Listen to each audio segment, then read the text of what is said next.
Chapter 10. The Fragile Alliance.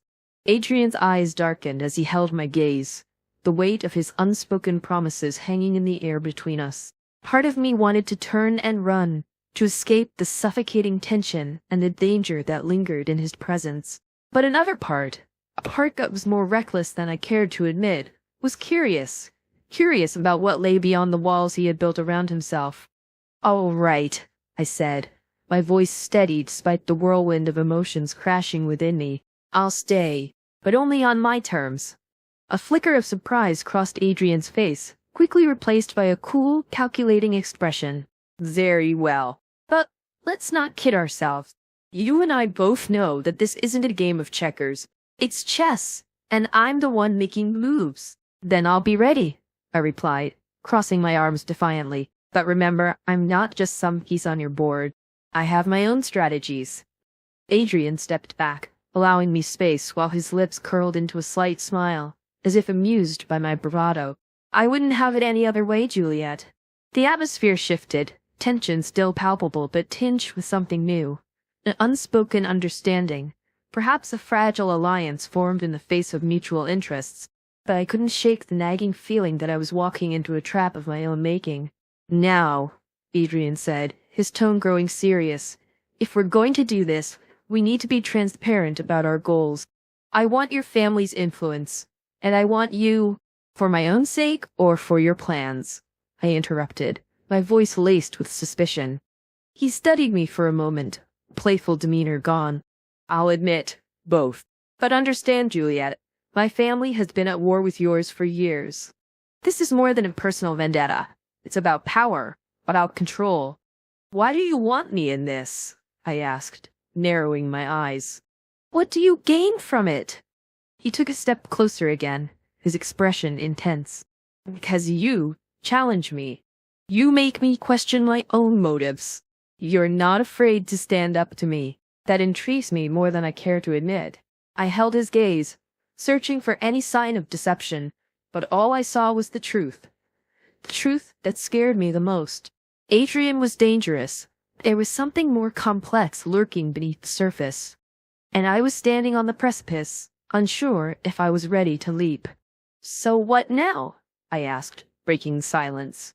"Now we start with what you know," he replied, crossing his arms as he leaned against the bar. "You've been gathering information, haven't you? Tell me what you've found out about my plans." I hesitated, weighing my options. Sharing my findings could be seen as a sign of trust, but it could also leave me vulnerable.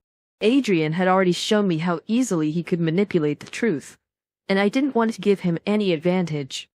"I've been watching," I finally said, my voice measured. "I know you're positioning yourself to take control of key contracts that my father has been working on. You're trying to destabilize our influence in the market." He nodded, his gaze unwavering. "And you've been doing your homework? I appreciate the initiative, but you need to understand. There's a bigger picture at play. I can't let you and your family interfere with my plans." I pushed back, my anger flaring. "And I can't let you ruin everything my father has worked for."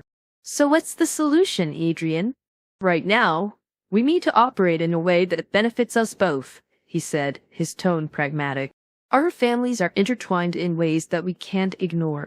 If we can find a way to consolidate our power instead of fighting each other, we could both emerge stronger." I shook my head. "You're asking me to betray my family, Adrian. To side with you against everything I've been taught to protect." "Am I?" he asked, tilting his head. "Or am I giving you a chance to rewrite the narrative? To reclaim your future instead of letting others dictate it?" I considered his words carefully. There was truth in what he said, but there was also danger. Adrian was a master manipulator, and I had to be careful not to get swept up in his schemes. But could I truly ignore the opportunity he was presenting?